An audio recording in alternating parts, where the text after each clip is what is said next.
Shalom, Blessed Sunday, hari Minggu yang luar biasa. Sungguh kita mengalami berkat-berkat Tuhan Yesus yang indah dan ajaib lewat ibadah hari ini, secara khusus lewat kebenaran firman Tuhan yang boleh disampaikan kepada kita hari ini oleh hambanya. Sungguh luar biasa, kekuatan yang baru pasti kita peroleh di dalam hadirat Tuhan lewat kuasa kebenarannya. Izinkan saya pada kesempatan ini untuk menyapa Bapak Ibu Saudara jemaat Tuhan yang saya kasihi lewat pesan penggembalaan. Saudara, dalam hidup kita tentu kita pernah mengalami bagaimana dikecewakan, disakiti, difitnah, diperlakukan tidak adil, dikhianati, ditipu, dan sebagainya.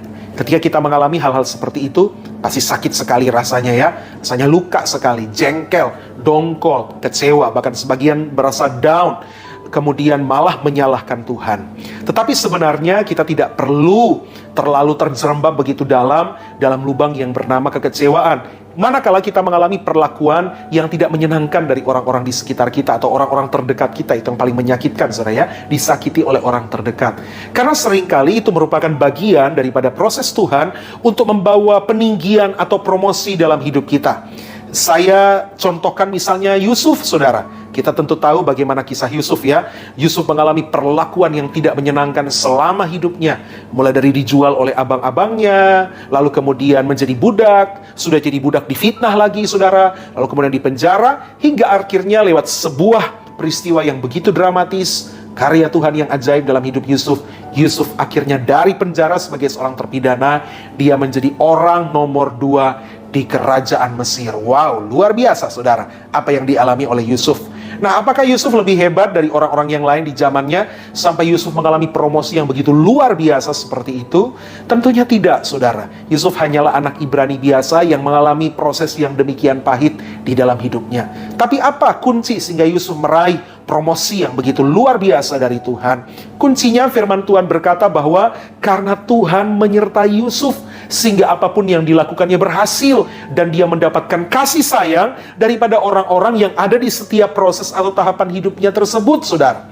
Jadi Yusuf mengalami penyertaan Tuhan yang luar biasa. Itu kuncinya. Jadi mari saudara, jangan kecewa ketika mengalami perlakuan yang tidak baik dari orang-orang di sekitar kita. Yang kita kejar dalam hidup ini bukanlah perkenanan manusia, tetapi penyertaan Tuhan. Saudara, bagaimana Yusuf bisa mengalami penyertaan Tuhan? Ada sifat-sifat Yusuf yang luar biasa.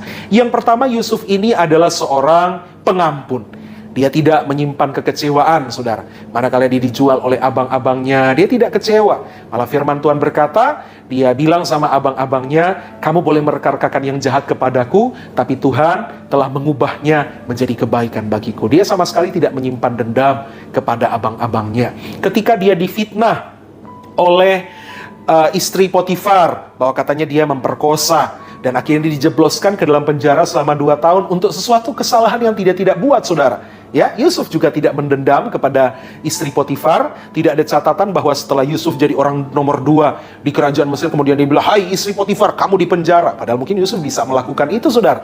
Tapi tidak ada catatan seperti itu. Yusuf mengampuni orang-orang yang telah mengecewakan dia.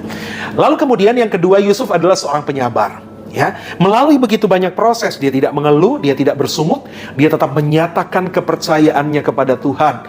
Ketika dia ada di penjara, dia bertemu dengan juru minuman dan juga juru roti Firaun. Dan saudara ingat bahwa ada satu ketika dia mengartikan mimpi daripada keduanya, dan kemudian ternyata juru minuman itu diangkat kembali kepada posisinya sesuai dengan arti yang diberikan oleh Yusuf. Arti mimpi maksudnya.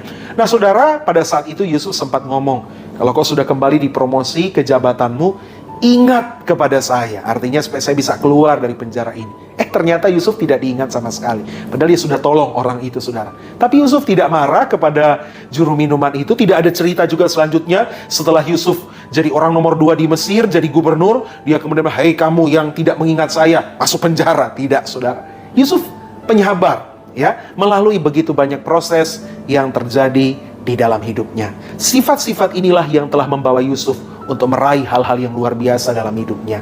Saudara, kita seringkali mengalami hal-hal seperti ini di dalam kehidupan kita.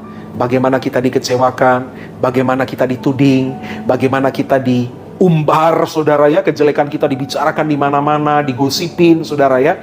Tapi kita percaya orang boleh merancangkan hal yang jahat kepada kita, namun Tuhan sanggup mengubahnya menjadi kebaikan bagi kita. Tetap semangat, tetap sepakat. Immanuel, haleluya.